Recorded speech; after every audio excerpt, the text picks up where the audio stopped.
Welcome. On behalf of Barnard College and Women and Hollywood, it is my honor to welcome you to the 11th Annual Athena Film Festival. This festival is dedicated to celebrating the stories of bold, courageous women leaders and the filmmakers who bring their stories to life. Thank you for joining us. My name is Melissa Silverstein, and I am the artistic director and co-founder of the festival. I am also the founder and publisher of Women and Hollywood. This year's festival would not be possible without the support of our dedicated sponsors.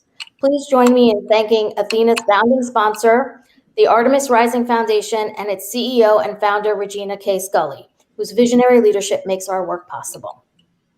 A special thank you as well to our premier level sponsor, the Alfred P. Sloan Foundation, which shares our commitment to showcasing stories of women in science. To all of our sponsors whose names you will see before each film and event, thank you for your commitment to challenging our culture to be more inclusive and inspiring audiences in the process. I want to welcome you to our panel with leading industry producers to talk about the state of the film industry from their perspective. Clearly, COVID has changed the industry for the foreseeable future, if not forever. In an industry that's presenting challenges, that presents challenges on the easiest day, now there are so many more complications. So we want to hear from them. Our first panelist is Minette Louie. She's an Emmy-nominated Spirit Award-winning producer. Credits include I Carry You With Me, Swallow, Black Box, The Tale, and many, many others. Minette is on Film Independence Board and advises Sundance, South by, Tribeca, and IFP. You're busy. You're all busy, I know, and thank you for being here. Stephanie Lane worked at Columbia Pictures for a decade supervising seminal, independently spirited films before founding Homegrown Pictures, and she also produced Hustle and Flow, Something New, Beyond the Lights, Dear White People, and many more. She's the only African-American woman to produce the Academy Awards, for which she was Emmy nominated. Daniela Tapman Lundberg is the founder of Stay Gold Features.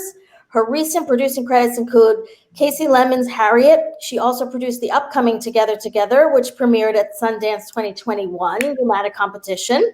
Prior to launching Stay Gold, Lundberg was a co-founding partner of Red Crown Productions, where she produced Cary Fukunawa's Piece of No Nation, and she was previously a partner at Plum Pictures. And she's produced over 20 films, including the Golden Globe winner, The Kids Are All Right.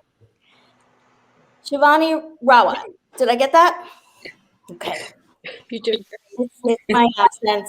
She's the founder and CEO of Shiv Hands Pictures, a production and finance company that supports the visions of independent filmmakers while collaborating with creatives to produce dynamic and groundbreaking feature films outside the Hollywood studio model. Love that. Shivani's recent films include Tara Mealy. Yeah, me. Okay. Tara Mealy's Wander Darkly, David Oyelowo's The Waterman, Netflix The Trial of Chicago 7. In 2019, Shiv Hands Pictures expanded into distribution. Thank you all so much for being here. Thank you. Okay, so my first question is, how are you all doing? I mean, I guess that's a little bit loaded, but I want to kind of get a sense of your work right now. It's changed.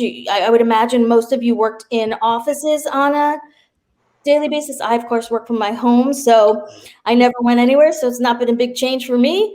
But I imagine your work days have shifted, and the work of the industry has shifted. So I just kind of want to get a sense of each of you, where you are now, and what your focus is. And, you know, I want each of you to answer that question to get a sense of where we are. So, Stephanie, why don't you give us your first thoughts? Sure. I'm at home where everybody else is. Okay. It's actually been an incredible year, I think, for me for work. Last year, the last thing I produced, was the Oscars right before we all shut down. And since then, a lot of development. I mean, so much more work because we don't have to drive around LA for hours going to Santa Monica or Hollywood, just this new reality of being able to work online has been really actually very quite productive. And I produced a couple things. With Siobhan, we did women for women in film called Make It Work, a special for the CW, which was really ahead of its time because it was all about women being displaced during these really incredibly harsh times and really promoting the idea of putting women back to work. Mm-hmm. And then the Zoom Where It Happens, which was a really fun way to produce on Zoom Black actresses reimagining classic sitcoms. And the point of that was to give out information for the election. So information about the census and voting deadlines and things like that. So that was super fun. And then we did finish our final season of Dear White People for Netflix. Terrific. Definitely stop and go because of COVID. Yeah, well, I'm gonna come back and hear a little bit about what it was like. And then the biggest thing is I became a grandmother. Oh, congratulations. Congratulations. That's been super fun. Great. Daniela, why don't you give us a... I'm at home also. I think for my company, I have my own company with my own little staff, and just keeping us afloat when we weren't really able to shoot for a long time was like in and of itself difficult, but something we managed to do. And last year, I remember being with you, Melissa, at the Mill Valley Film Festival and going to the Academy Awards and stuff. And I thought that was such an extraordinary show with Harriet. But it was like I felt like we were all on this hamster wheel where we were just constantly on the go, in the car, on a plane. And I can't do that anymore. And so suddenly it's like reassessing your slate, reassessing what really is important, focusing on development, because it's really all I can do. I chose not to like dive into the fray of trying to shoot something over the last year. And so now I feel like a little bit hopeful. Now it's February, my parents are getting vaccinated. I feel like we're planning on shooting a film in the summer, and I feel like there is a way to do that safely, where I'm not going to lose my shirt because, like Shivani, I invest in a lot of the films I produce, and also made this film together and sold it in a very unusual way, and that was kind of fun to reimagine how you do the sales process when you don't have I'm going to ask you about the specifics of that sale as we go along. Yeah. Shivani, do you want to just give us a sense of where you are? Yes, I'm home like everyone else, but I think, the biggest learning process, and it's the same, it was difficult, it was challenging because we actually had a film in Winnipeg right during COVID. Like we wrapped up just a couple of days before COVID, and, the local government there was so helpful that they had the staff and, the crew, everyone get home safely. And it was just like, I couldn't get there in the end because our borders were shut down, but somehow we managed to pull it off. And right now, just, like Daniela mentioned, it's all about reading and just developing as much as you can. Like I'm reading twice as much as I read when I was actually physically producing. I mean, you're doing that work on Zoom, but just your free time sitting at home, you're just constantly reading scripts and developing. So I feel like that's been our biggest, sort of, saving grace in a way, to just like read and read and read, and that's it. I'm hopeful, and hopefully we also have a couple of projects coming along, and we actually distribute. I mean, we had a release during COVID, Wander Darkly, and that was just working. I want to hear more about that. Absolutely. Yes. Yeah. So that's about it. Yeah. That's where we are. Yeah. And Minette, give us a sense of where you are. For sure. Well, yesterday was the 1-year anniversary of the last time I was in an airport. Basically, I just wrapped a feature in New Orleans, a film called Black Box for Blumhouse and Amazon that ended up being released on Amazon in October, which is crazy. Fast. And I had 2 other films in release in addition to that one. I Carry You With Me, which premiered at Sundance last year and still has not been released yet because Sony Classics is a traditional theatrical distributor who keeps postponing and waiting for the theaters to open. But it's going to open May 21st, finally. And I also had a film called Swallow that IFC Films released on the very last normal weekend before the pandemic, before the shutdown on March 6th. So, and that was a very interesting, had a very interesting release with drive-ins, and it was already day and date and VOD, but there were a lot of interesting and creative things that IFC did with the movie.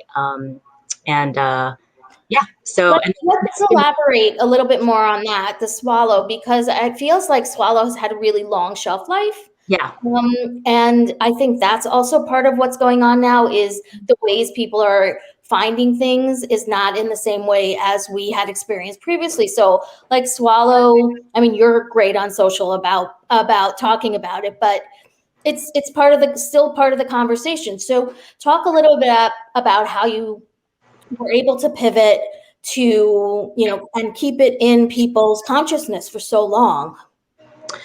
well, social media is a big part of that. So finding new stuff to say and new assets to share on social media. But also, the film premiered at Tribeca in 2019. So, I mean, it has a really long life. And so it was on the festival circuit for a whole year and traveled the world. But another reason why we were able to sort of keep it in the public consciousness is because we had Charades was our foreign sales agent, and they sold it to, almost 30 different distributors around the world. And some of them are still like in the process of releasing it, like Japan. It's in Japanese theaters right now. And we have like a release in Eastern Europe, like next month or something. So there's constantly like new stuff happening with it. So, it'll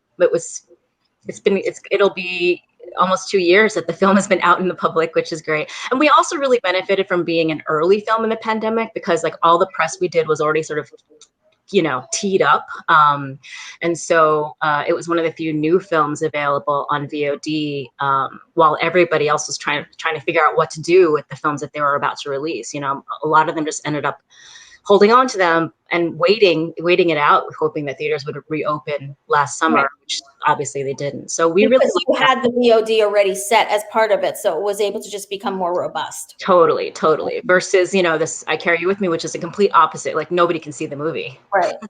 I am one of those people, but we're going to come back to that. Shivani, you had Wander Darkly, which I believe was South by last year. That got canceled, right? We went to Sundance. The last festival we did with the film was Sundance. Last year, yeah. And it was just released like in January, right? So talk about the decisions that you made to put it out now versus holding. I mean, you waited a while; it was done. Yeah. People saw it in January, but you waited to the next January. So talk a little bit about how that decision came about. I think, what happens is when we got such a good response at Sundance that we thought we'll have a good sort of, I would say, record moving forward. And then come March, everything shuts down. And we were lucky enough to get a really good deal with our distributors, Lionsgate, who I think have done a fantastic job, like especially working during the pandemic when it was new for all of us, But I think the way every decision they made, at every stage, we all were involved, all the producers were involved, but just having the faith and, instinct, like with the director, with all of us and moving forward, like in a very, I think, collective voice, that was helpful. And I get, we released actually end of last year, but just now I found out actually yesterday we're doing well on iTunes and like the film's getting the love it's supposed to get. And I'm happy we found the right home and people who actually knew what they were doing. Like everyone, we all were confused at the beginning, but I just feel like Lionsgate did a fantastic job with the whole distribution aspect of it, especially during COVID. Right. And Stephanie, you shot Dear White People the last season during COVID. Is that correct? That is correct. Yeah. So I'm sure there were a lot of protocols, and I know it's a Netflix show. And my understanding is, having a Netflix budget to create the COVID protocols has made it doable for a lot of people, and other folks not necessarily can do it as much because it's, I believe, and you guys will tell me better, at least 20% additional costs to more 30. Yeah. To shoot during COVID. So tell us a little bit about how it was able to get done, and what you learned from it.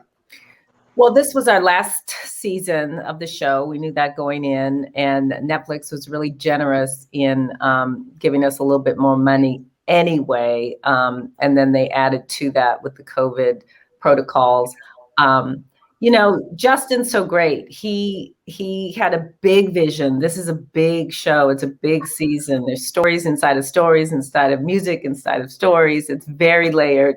And it's a lot of extras. It's a lot of young people. And I think the biggest challenge was that the protocols were in place on set, but when the kids left set, so, you can't control people.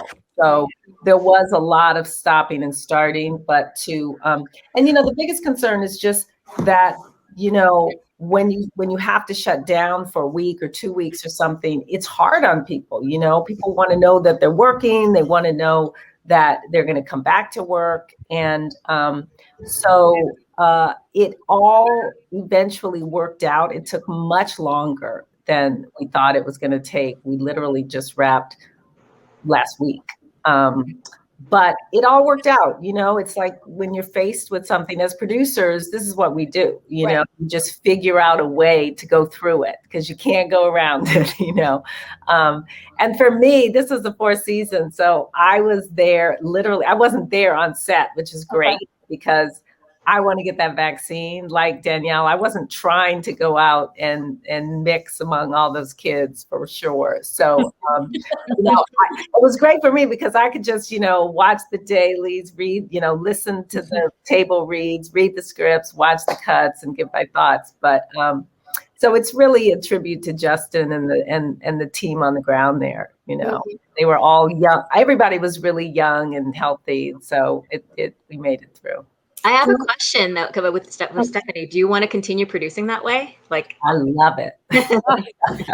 I mean, to be honest, at my age, I'm less interested in standing outside at 3 a.m. than I used to be. I used to love it, be like, yeah. I feel like what I contribute from a prep point of view is the most important, just the hiring of everybody, the making sure everybody has what they need. And then being able to, and we did a little bit with Make It Work where we could edit on screen together at the same time. I mean, we could be there in the room when they were shooting. It was amazing. Why would I want to go there? You know what I'm saying? It was pretty effective. And I've also decided that I like to partner a lot more. Working with Lynette on the Oscars was a dream. We had so much fun together. And it was just nice knowing you had somebody there to turn to, and we had complementary skills. So we were able to pool our assets and our contacts. So it was fun. It's definitely evolving. Yeah, that's great. And Daniela, you had a film that was just at Sundance, and I want to know how the experience was. From a viewer, I was able to log on pretty easily. I was able to watch it on my Apple TV stuff. Right. It wasn't that hard. The short windows was a little bit difficult, but hey, that's life. Yeah. So I want to know from you as a producer, and you sold it, I believe, out of it or right before Sundance. What was the experience like for you? I sold 2 films this fall. One, Joe Bell, this Mark Wahlberg movie, and Together. But I would say it required a little bit of ingenuity and creativity, which is, I think, just as producers is something that you're always sort of thinking of, what's your edge? How do you get people to pay attention, even if you're going to Sundance? But I think the fun part for Leah and Anita, my partners, and Anthony and on Together was okay, we made the decision to sell before festival. We didn't know if we were getting into Sundance or not. Right. And so it was all right, we're going to send these links, and how are we going to create that bidding war, right? How do you create that festival experience when no one has any pressure or feeling of oh, this is great, we're all in the same room. And so we had Nicole, our director, write these really clever, smart letters to each of the distributors, and she told each distributor what she liked about them and the movies that she really liked from those distributors. And we sent these little packages, and I will say it was like magic. People got these little packages at their doors, and they were oh, we're going to watch the movie tonight with some popcorn. And we ended up getting several offers on the table because I think we were able to create a little bit of an event. And that to me was I love that when you kind of think outside the box and get a little bit creative in a space where there just isn't that much opportunity or creativity happening. So we ended up with Bleecker and premiered at Sundance, and we'll release, in April, and they were able to really turn it around quickly. And so it actually ended up being kind of fun in a weird way. And you're going to release online or both? They're gonna release in theaters, whatever's open. And then, it's just that collapsed window. So they'll quickly turn around and premiere online in, 14 or 17 days, which I think is sort of the model right now. And frankly, I'm not opposed because I don't have many friends going to theaters right now. And I think it's a way to see our films. And I hope that we do return to an age where we properly go to theaters. But I don't see that happening next week, And I would love to hear all of you, whoever wants to talk about this collapsed windows and this whole different way that we're going to be engaging in films for a while. How does, the big movies, the Warners, putting it on for a month, and then now you can watch Wonder Woman. Anyone can watch Wonder Woman if they pay your $20, and versus smaller films, just you could just see them right that day. So I'd love to hear all of you about your thoughts on these collapsing windows and what's going and movie going behavior. Mm-hmm. I mean, at the risk of upsetting the purists, I love it. I'll be honest with you.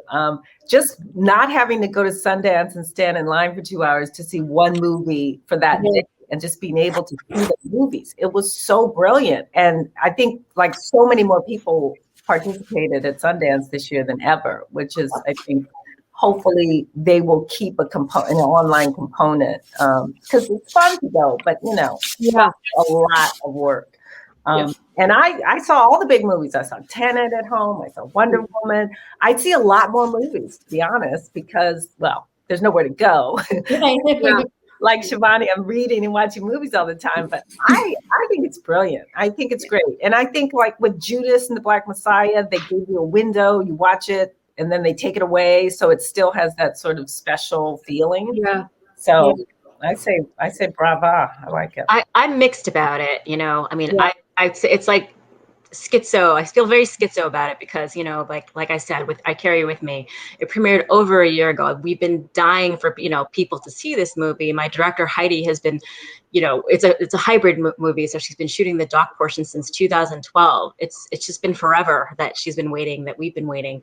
So, in a sense, we do want people to be able to just click on it somewhere and watch it right now.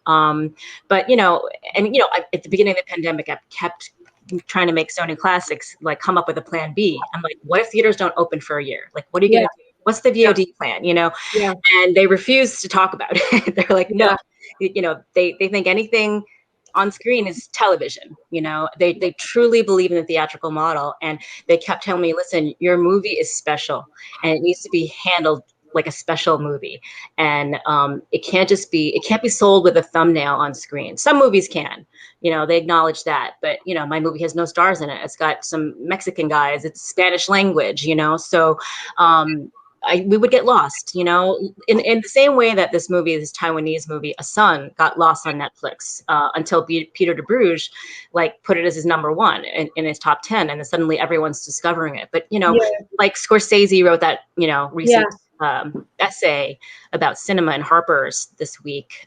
It's so easy now for cinema to get mixed in with content. So we really need that curation.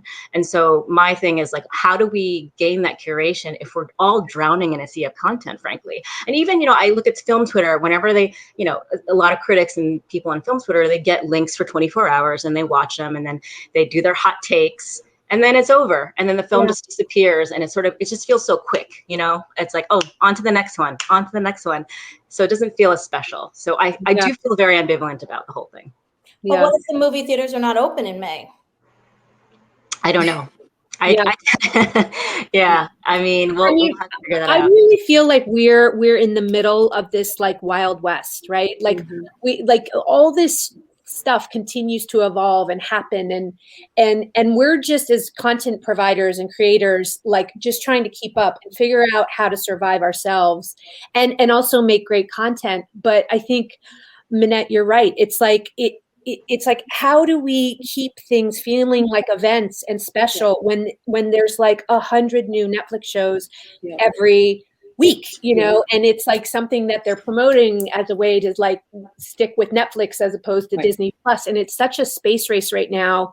And I think it's good for us as producers. You know, we're in this really lucky time where people need content because they're trying to survive. But I just feel like in 10 years, we could have this conversation again and be like, could you believe what we did during, you know, COVID? I feel like we're just not at the end of the story yet. And so it's really hard to assess what's right, what's wrong, where we land. All new. So you all talked about development, like you're reading and you're developing. So my question on this is, has the world that we've all experienced over the last year changed the types of movies and content that you want to make? Like, are you different now in terms of what you want to do with your time and money? I wouldn't say different. I would say I've become more, I would say I'm gathering more information, in a way like educating myself, like I would say there are scripts that if before the pandemic I would make because they had a story that I was attracted to, but somehow my team now, like the same story, if you assess it now, my team feels, or we all collectively feel that it has a sad tone. Is our audience like, are they ready to watch sad movies? We've gone through so much, and it's like that just makes me feel like, okay, for right now, like personally, it's all about co-financing, and like just being part of Chicago 7. I was a very small part of the film, but when the project came to my company, it was like, okay, this is a great deal. Why not be part of it? Maybe like before the pandemic, I wouldn't have thought about it. You know what I mean? Like I was happy fully financing my films and just reading, like character-driven stories. And I just feel now I've sort of enhanced my knowledge more towards development and being like, okay, do you think this has a sad tone? Do you think the audience is ready to watch a sad movie right now or a depressing film right now, which might appeal to me, but not to the viewers, So I've kind of sort of, I would say, just educated myself more. Anyone else want to talk about their choices? I mean, my mission's kind of always been the same. It hasn't really changed. I'm championing stories that have women, people of color, underrepresented folks, and I'm an optimist. So as you can tell, like I like uplifting, aspirational movies. So I'm pretty much still doing exactly what I have to do. Same here. I've been doing what I've been doing, but I like very dark movies. Yes, I was going to say. It's a very bad time for dark movies. Like the buyers, as producers, we have to, as a matter of survival, just like tailor what we make to what the marketplace is looking for, what the buyers are looking for. The buyers are not looking for anything dark right now. Right. I mean, they rarely are anyway, but now they really aren't. So I am looking for lighter stuff. But I'll never not love making dark movies. So how do you find your projects? Do you develop them all? Do you have people who come to you? Do you buy books? I'd love to know about kind of like the process and how, do you have an agency that gives you things? I'm just really curious.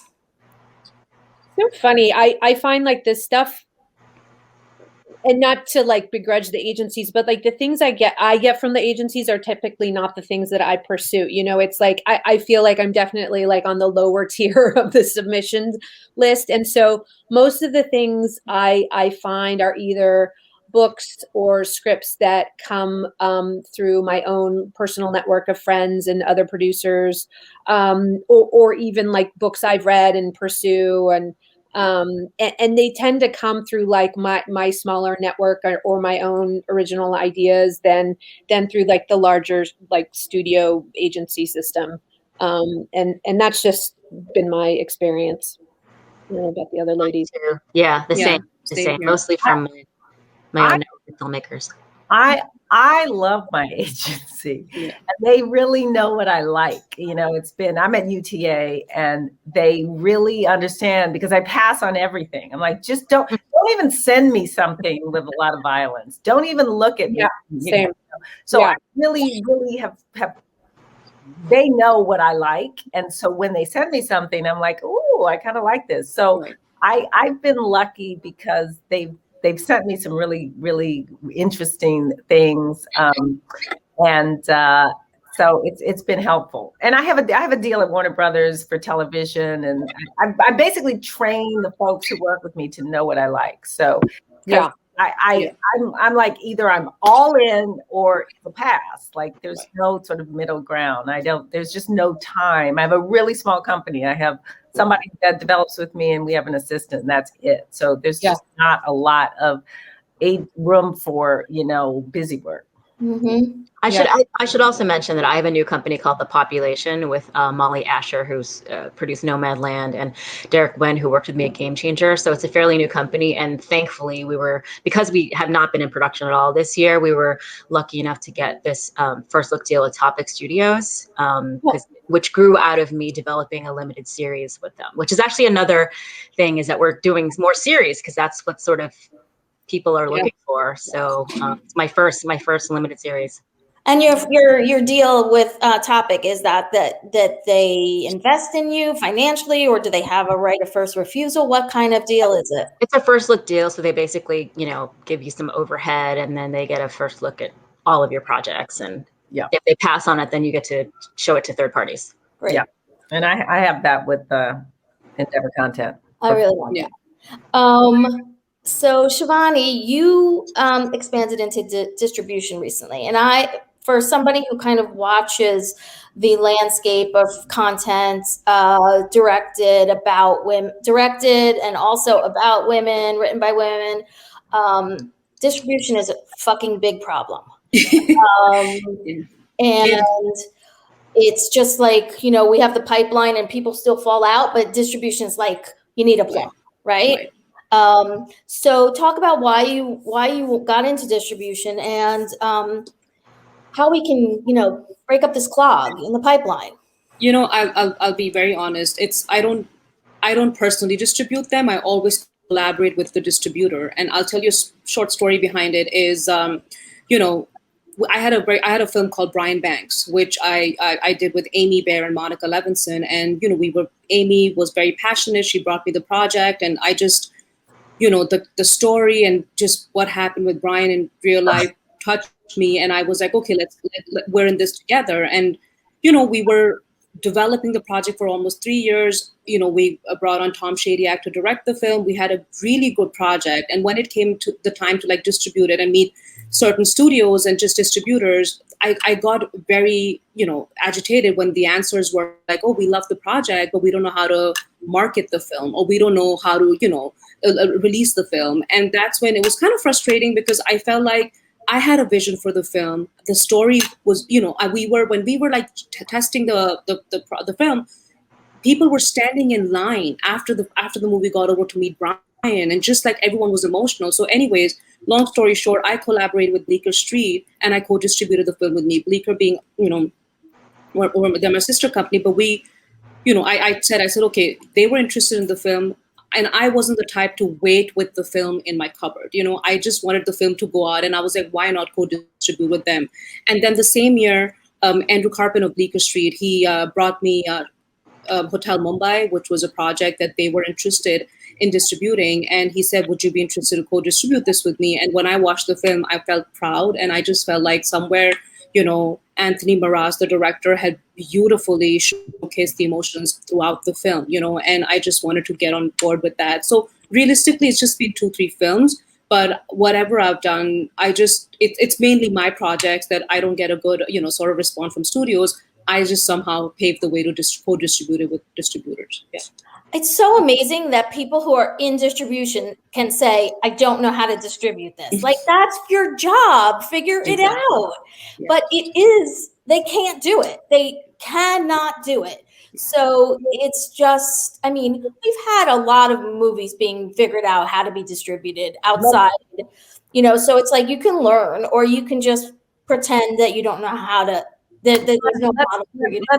Let's be honest, though. That's because there's so many preconceived racial issues in our country that they're assuming people won't want to see it, or they don't understand how to get to people and how to portray it. Like, it's not that they don't know how, it's that a lot of times I think people are reluctant to really dig in and do the work because we live in America. We're so divided, it's that's the work that we really need to do. Anyone else want to jump in on the distribution front? Okay.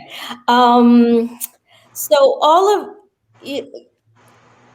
you all kind of do indie stuff. So I am always curious, as I hear anecdotally, like, you can make a $300 million big budget studio thing, or you can make $1 million little thing.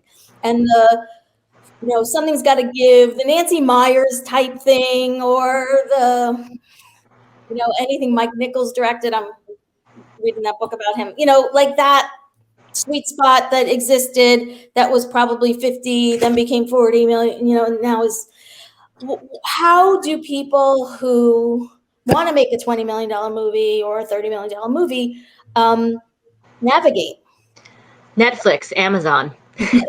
They're making those size movies. They're making mid-budget movies now.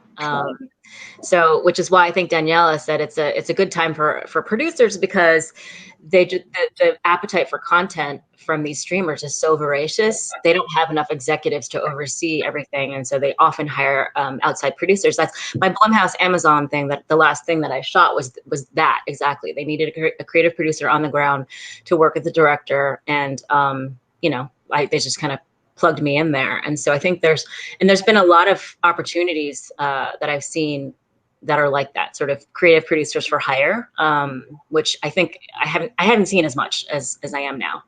Okay. Anyone else? So I want to talk about awards briefly. I mean, Stephanie, the Oscars last year were great, and it was kind of like an end of life as we know it. The Athena Film Festival last year ended March 1st. And so a lot of people were just like, that was the last time I actually saw people. So here we are, another whole cycle in. And I wanted to just get a sense of this award season that's happening now. I know, Minette, your film is eligible. It's been, people are talking about it for awards this year, even if the public can't see it. What, I'm sure you're all voters of something or some other. Like, what has been your experience of the season? It's been a weird season. I mean, my movie's not even out. It's like, usually, your movie is released and then it ends. Its life ends with award season. Right. But my award season is totally preceding my release, so it's very strange. And I think a lot of films, there's just a weird combination of like, oh, there's a virtual release in December for a week, and then we'll open in theaters in February. And I think people are confused, critics are confused. It's just all very confusing. Yeah. Yeah, go ahead, Stephanie. Yeah. Well, I was just going to talk about the Academy screening room, which I've been calling them saying, guys, okay, first of all, it's great that we can log in and see the movies, but I want more information on the movies. I want to know who's directing. When I click on that movie, I want to say who's directing, who's producing, who's writing this movie, so I can understand, like, as I'm reading it, what it is I'm looking at. You know what I mean? And then also, I think there's everything on there. You know what I mean? When you're voting, you realize there's all the films that were released this year that have been submitted, but it's different when it's on the screening room, because I've clicked on some movies there that I'm saying, wow, what is this movie? Yeah. Why is it on this? And then they know you've watched 20 minutes and you're like, oh my God, all my information is just there. You should put a press kit in there, Exactly. like we get press kit. Yeah. But I was just going to say, I think it's hopefully we're creating all these bizarre protocols for handling award season or handling festivals, and for hopefully something that we will never have to deal with again. And maybe we will. Maybe there'll be another pandemic in 5 years. We're going to have to go right back into this. And will know how to do it. But to be honest, part of me is just like glazing over this year, hoping that like we can return to some sort of semblance of live interactions next year. And, Right. you know, Yeah. Yeah. so And Netflix did like you did, Daniela, which is they would send you a little gift box to Mhm. watch the movie, Yeah. little gift card or whatever, which was okay. I mean, it was better than nothing, but at the same time, it doesn't have that same excitement that you get when you're like seeing a movie with everybody for the first time. So, But Yeah. on the other hand, there is something democratizing about, like being on that Academy screening room. It costs $12,500 to be there. So you have these self-distributed movies that put themselves up there, and like everyone is equal. The funny thing is the screeners that I've been getting are all from Netflix and Amazon. Like we do it all. Afford to pay. Yeah. Yeah. why? Yeah. So, I mean, I do think that it's weird. So there's some aspects of the Oscar industrial complex that have been mitigated by the pandemic, and some that have been exacerbated. So Please explain. The mitigation is you don't have to get dressed up.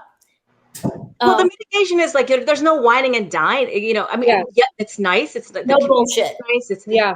But it's like you're not like compete. Like I'm sure Netflix throws very lavish brunches. Ones that Bleecker Street can afford probably. So it's sort of it's democratizing in that way. Yeah. And exacerbated. Well, frankly, with the Amazons, for example, like, I have an Amazon Fire TV, and I turn it on, and there's Sound of Metal, like all over my TV, and then Amazon mails you the DVD like 3 times, and then they send you 5,000 emails. And, I guess that would happen anyway in a non-pandemic year. So, but I don't know, it just feels more like the online stuff. I feel assaulted by online marketing. Yeah. It's their navigations. Anyone else want to talk about award season? Okay. I'm interested to see what happens at the Oscars this year. Yeah. And they said that they're going to have in-person stuff, but the Golden Globes is not, right? So that'll be interesting too. Okay, so just a couple more. Stephanie and I, for the last couple of years, have put together a panel for the RAP Summit on inclusion issues. And, that's the stuff that I really care about, and, what we do with Athena and other places. And I know you all care about that. So I want to ask the question, kind of, where are we? Some people have said the pandemic has stopped any of the gender conversation. So I just want to get a sense from you in terms of your community, who you talk to. Where are we in, the diversity and inclusion conversation now? Well, I can say that, over the summer when we had our uprisings and protests, there was this sense that this will be the thing that will change everything, and then that completely faded and nothing changed, not one thing, you know what I mean?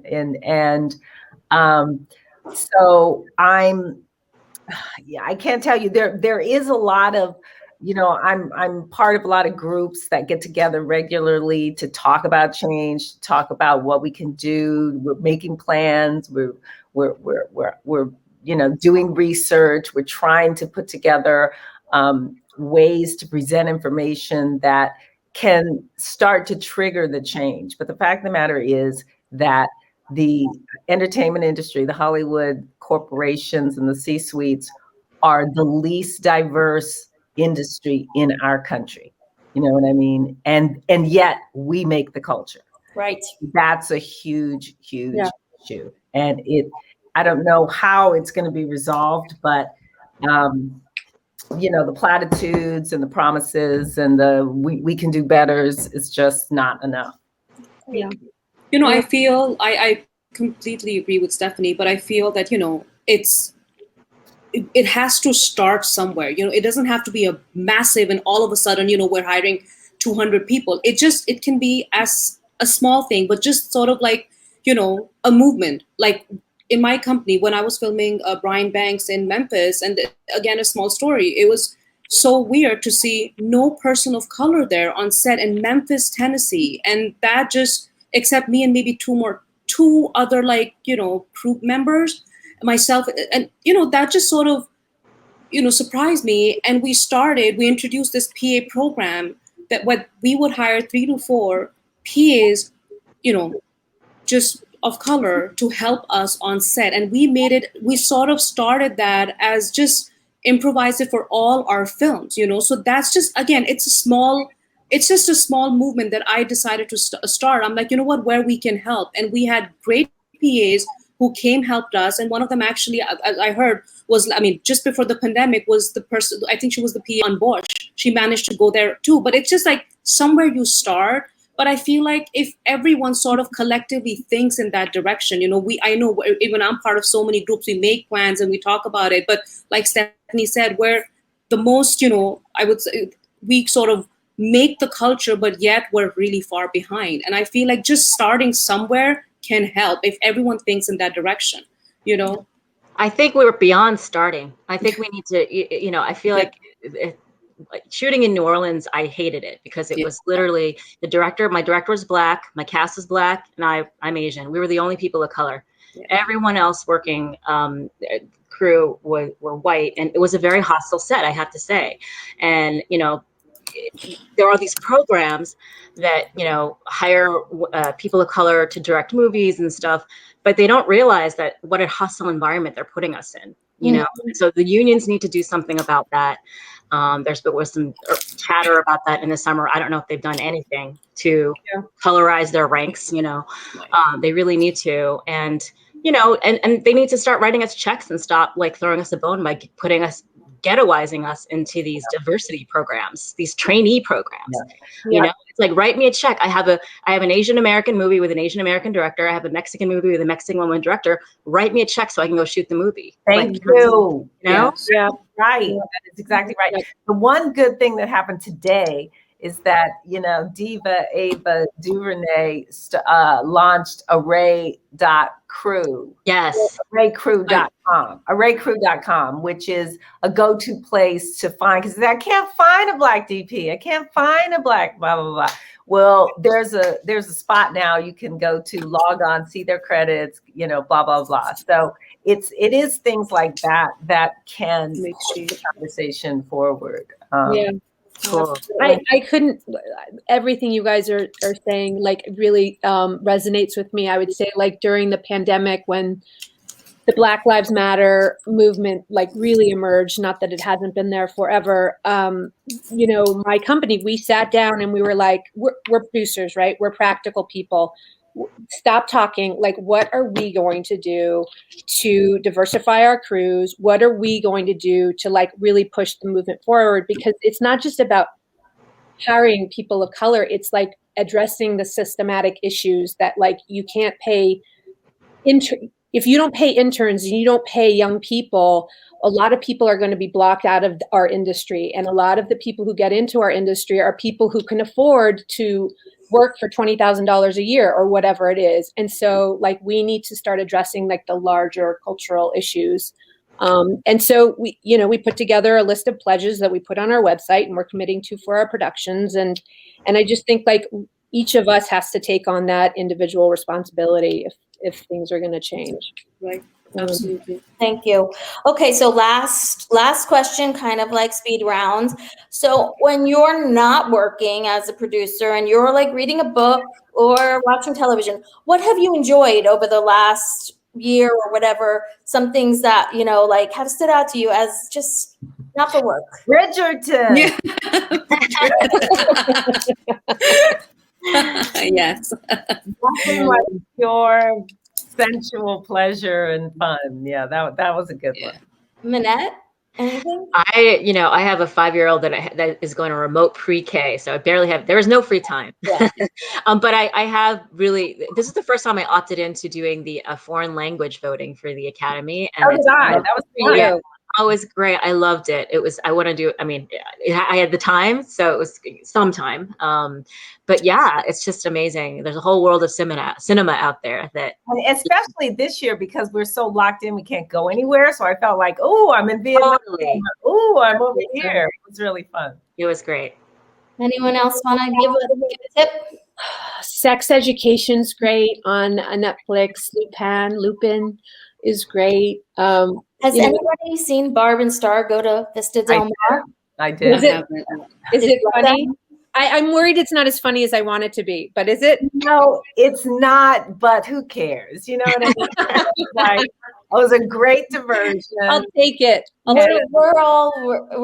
We've been talking about it at the Athena family because of just how different it is. It's so, it's light and fun. And so, okay, well, I just wanted to thank you all so much for your time. I'm sure we have 1,000 other things to talk about, but I feel like we hit some really good topics. And I wish you the best of luck with all your work, and we'll keep up with you, of course, always. And, we're here for you. And thank you for your time. Thank you so much. Thank you. Bye, Yes, thank you. Bye, for having us. everyone. Bye. Have a great weekend.